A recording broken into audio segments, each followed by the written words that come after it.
for this? Are you down for this?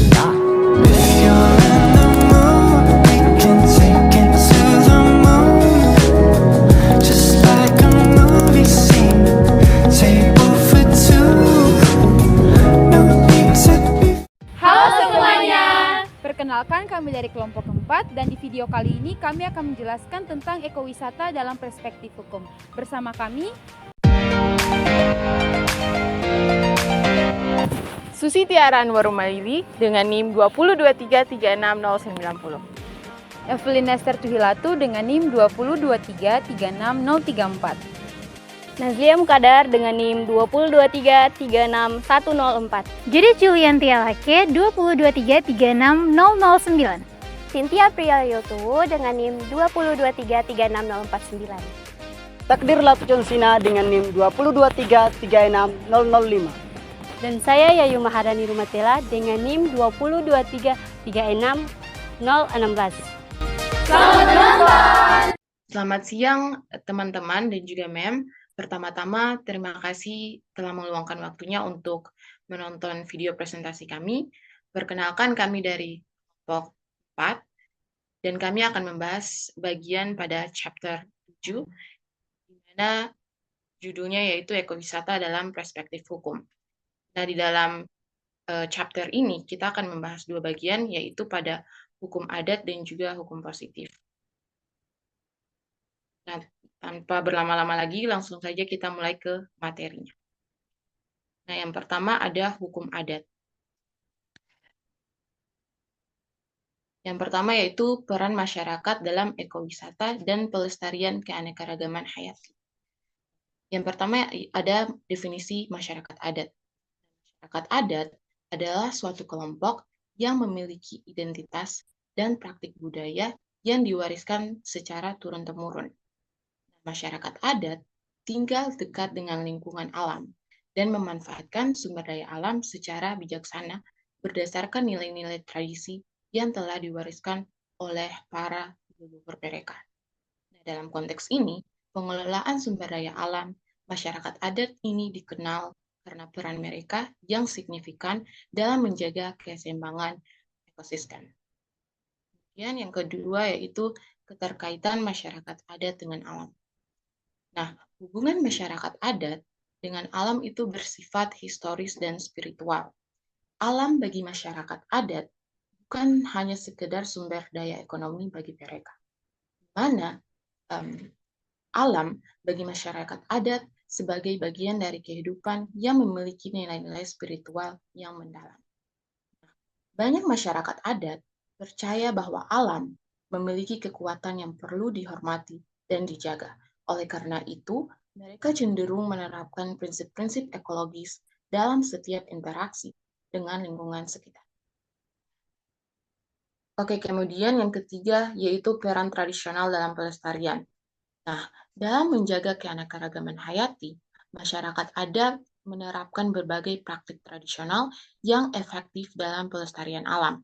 Nah, dalam konsep ini, masyarakat adat berposisi sebagai aktor utama dari berjalannya suatu kegiatan ekowisata yang ada dan menjadi pihak yang dilibatkan secara luas. Nah, hal ini terjadi dikarenakan masyarakat adat yang dimaksud adalah penduduk lokal yang telah lama ada dan mengenal serta mengelola berbagai jenis sumber daya yang terdapat pada suatu wilayah ekowisata. Sehingga kehadiran dan kontribusinya dalam pengimplementasian prinsip-prinsip ekowisata dapat menjadi suatu hal yang penting dan sebuah keharusan bagi mereka. Nah, terdapat contoh praktik dari peran tradisional dalam pelestarian. Yang pertama itu ada sistem sasi. Nah, sistem sasi itu adalah suatu sistem larangan sementara yang diterapkan di berbagai komunitas untuk menjaga agar sumber daya alam tertentu tidak dieksploitasi secara berlebihan. Nah, dalam sistem ini, masyarakat adat menunda pemanfaatan sumber daya seperti hasil laut dan juga hasil hutan untuk memberikan waktu sumber daya tersebut untuk beregenerasi. Kemudian contoh yang kedua yaitu penggunaan lahan berkelanjutan. Nah, masyarakat adat menghindari eksploitasi lahan secara besar-besaran dan lebih memilih cara pemanfaatan lahan yang menjaga keseimbangan ekologi di tempat mereka. Kemudian yang ketiga yaitu pengetahuan tradisional tentang tumbuhan obat. Nah, di mana kita sering temui pada masyarakat adat. Nah, pengetahuan ini diwariskan secara turun-temurun dan menjadi aset yang sangat penting bagi pelestarian keanekaragaman hayati. Nah, masyarakat adat mengetahui jenis-jenis tumbuhan yang digunakan untuk membuat obat yang memiliki manfaat medis dan bagaimana cara-cara penggunaannya tanpa merusak suatu ekosistem atau habitatnya. Jadi, penempatan masyarakat adat sebagai aktor pengawas sekaligus menerima manfaat pariwisata dapat menjadi jaminan bahwa keberlangsungan industri pariwisata ini tidak harus selalu mengorbankan suatu aspek lingkungan di dalamnya. Nah, terlebih lagi ketika keanekaragaman hayatilah yang menjadi daya tarik utama dari ekowisata yang berlangsung. Kemudian selanjutnya akan dijelaskan oleh Evelyn. Baik, di sini saya akan menjelaskan poin selanjutnya, poin keempat, yaitu kontribusi masyarakat adat dalam ekowisata. Selain menjaga lingkungan, masyarakat adat berperan penting dalam sektor ekowisata sebagai pengelola dan pemandu wisata serta penyedia akomodasi. Dengan memanfaatkan kearifan lokal mereka, masyarakat adat dapat memberikan pengalaman unik kepada wisatawan, memperkenalkan mereka pada budaya dan nilai-nilai yang mendalam tentang pelestarian lingkungan. Sehingga sudah sepatutnya Indonesia mendorong kombinasi antara pengetahuan tradisional yang dimiliki oleh masyarakat dengan sumber daya yang disediakan oleh alam agar sistematika pengelolaan suatu aktivitas pariwisata nantinya tidak bertentangan dengan nilai moral yang dianut ataupun merugikan dari segi ekologis. Dan yang berikut, yang kedua, hukum adat dan eksistensi masyarakat hukum adat dalam pengelolaan ekowisata. Yang pertama, konsep hukum adat. Hukum adat adalah kumpulan aturan atau norma yang muncul dari tradisi dan budaya yang dimiliki masyarakat adat. Sumber-sumber adat ini berasal dari praktik-praktik yang telah lama dipatuhi dan dihormati dalam komunitas adat. Hukum adat bersifat dinamis dan fleksibel, menyesuaikan dengan perubahan sosial yang terjadi di dalam masyarakat adat itu sendiri, namun tetap menjaga nilai-nilai inti yang ada. Dan yang kedua, pengakuan hukum adat dalam sistem hukum nasional. Di Indonesia, hukum adat diakui dalam berbagai peraturan dan undang-undang. Namun, kendati ada pengakuan ini, implementasinya masih sering terhambat oleh konflik dengan hukum positif.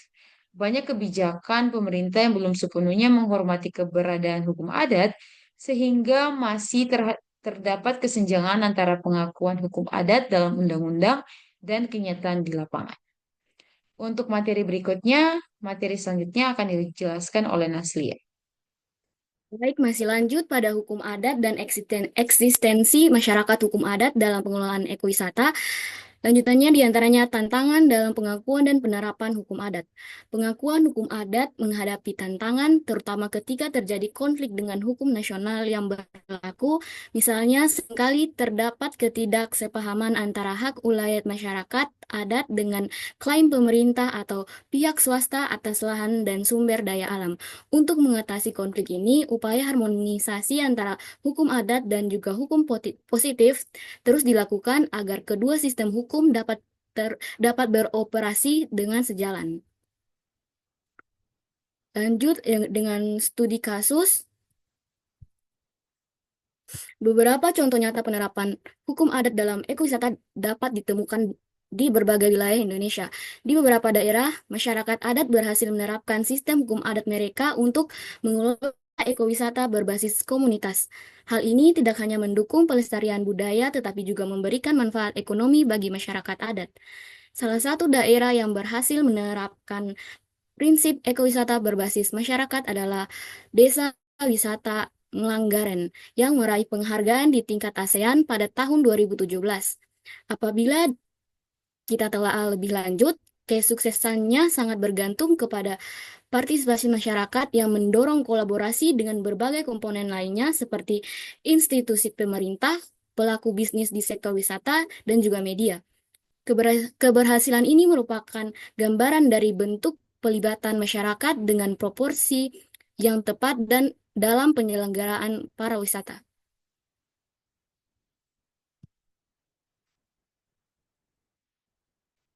Kemudian masuk pada poin B, hukum positif. Yang pertama, pengelolaan ekowisata dalam perspektif hukum. Di antaranya regulasi ekowisata di Indonesia, pemerintah telah menetapkan peraturan dan undang-undang yang khusus mengatur ekowisata di Indonesia. Undang-Undang Nomor 10 Tahun 2009 tentang pariwisata mengatur secara rinci mengenai hak, kewajiban, dan larangan dalam kegiatan pariwisata yang harus diperhatikan baik oleh masyarakat, wisatawan, maupun pelaku usaha pariwisata dan pemerintah. Pengaturan mengenai hak, kewajiban, dan larangan terdapat dalam bab 7 pasal 18 sampai dengan 27 undang-undang ini. Kesadaran hukum masyarakat, berbagai pengaturan dalam bidang kepariwisataan tentunya harus dilaksanakan dengan baik dan ditegakkan. Regulasi-regulasi ini bertujuan untuk menjaga kelestarian lingkungan, melibatkan masyarakat lokal, dan mengoptimalkan potensi wisata alam secara berkelanjutan. Regulasi ini juga memastikan bahwa setiap kegiatan ekowisata sesuai dengan prinsip-prinsip ekologi dan keberlanjutannya. Sekian, kemudian akan dilanjutkan oleh teman saya, Judith. Selanjutnya yaitu prinsip-prinsip pengelolaan ekowisata. Dalam praktik pengelolaan ekowisata di Indonesia mempunyai prinsip-prinsip sebagai berikut, yaitu yang pertama memiliki kepedulian, tanggung jawab, dan komitmen terhadap pelestarian lingkungan alam dan budaya, melaksanakan kaidah usaha yang bertanggung jawab dan ekonomis berkelanjutan. Dan yang kedua yaitu pengembangan harus mengikuti kaidah-kaidah ekologis dan atas dasar musyawarah dan pemufakatan masyarakat setempat. Dan yang ketiga yaitu memberi manfaat kepada masyarakat setempat. Keempat, peka dan menghormati nilai-nilai sosial budaya dan tradisi keagamaan masyarakat setempat. Dan poin terakhir yang kelima yaitu memperhatikan perjanjian, peraturan, perundang-undangan baik di tingkat nasional maupun internasional. Next.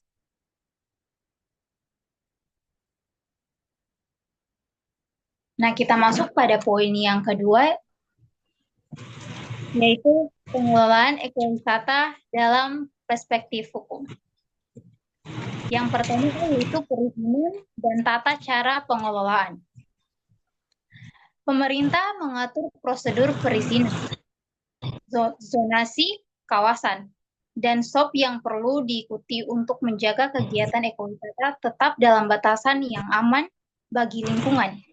Sistem zonasi membantu mengelompokkan area yang layak untuk wisata berdasarkan karakteristik.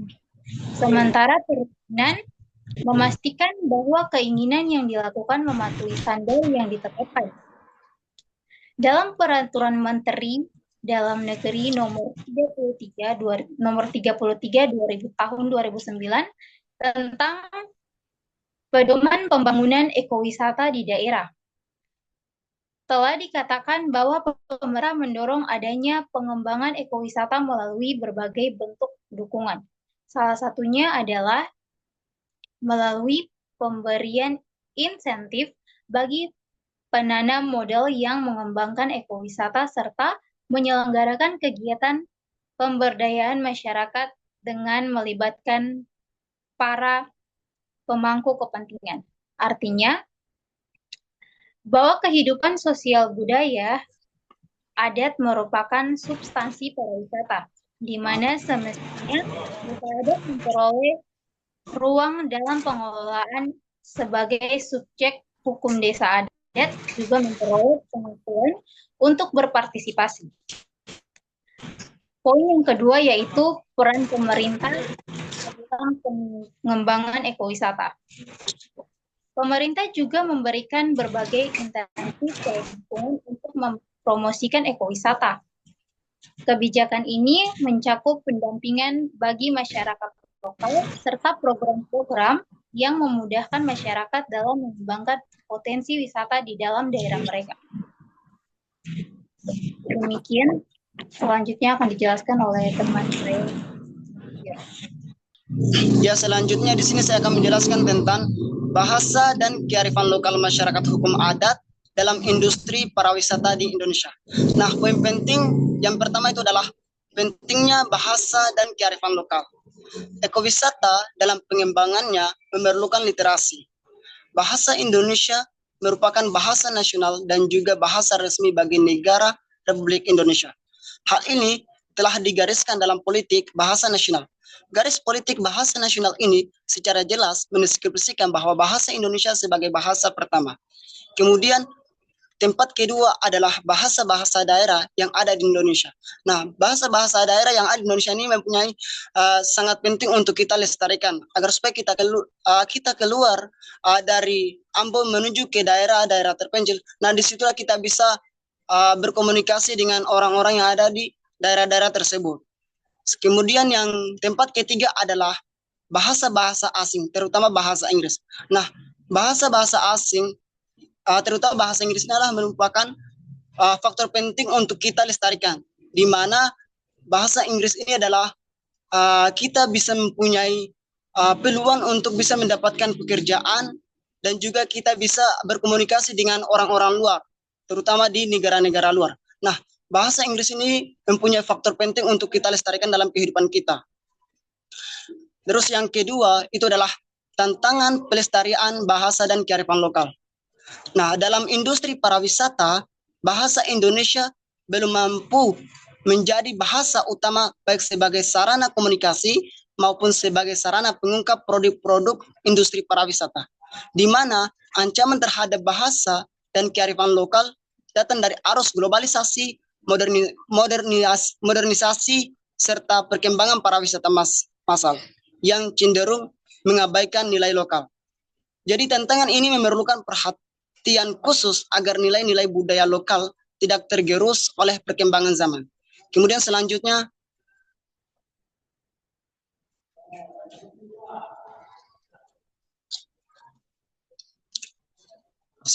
itu adalah upaya pelestarian.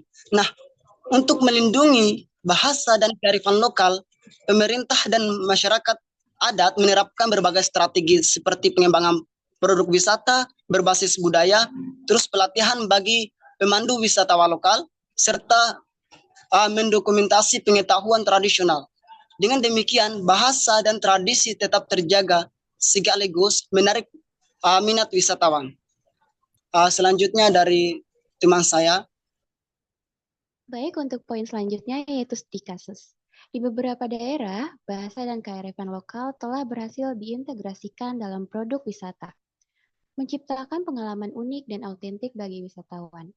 Hal ini menjadikan ekowisata sebagai sarana edukasi bagi wisatawan dalam memahami budaya dan kehidupan masyarakat adat. Next part.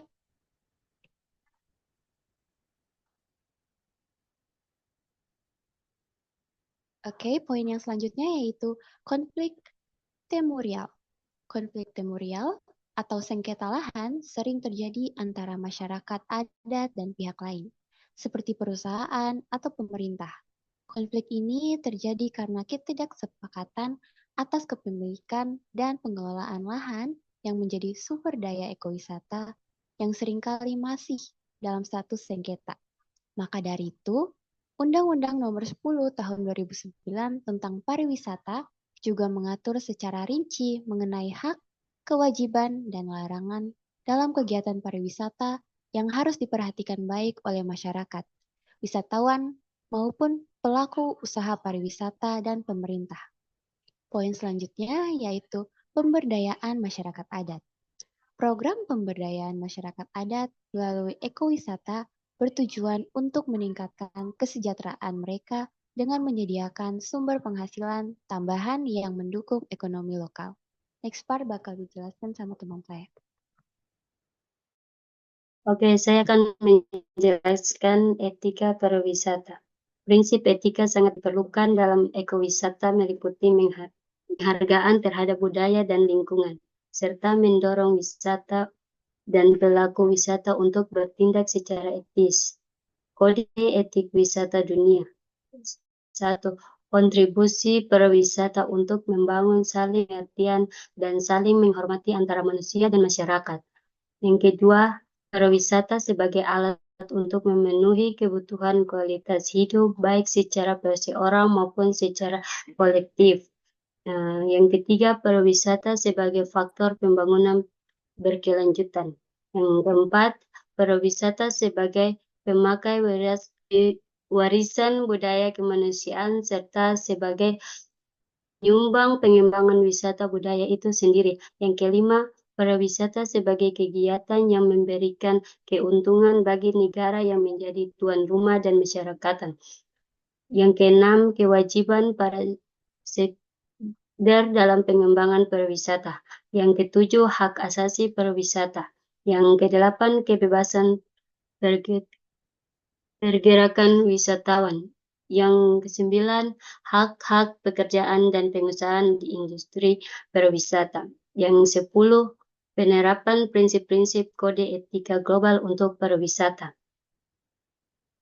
Pariwisata berkelanjutan. Pariwisata berkelanjutan adalah pendekatan yang mengutamakan keberlanjutan alam dan masyarakat lokal.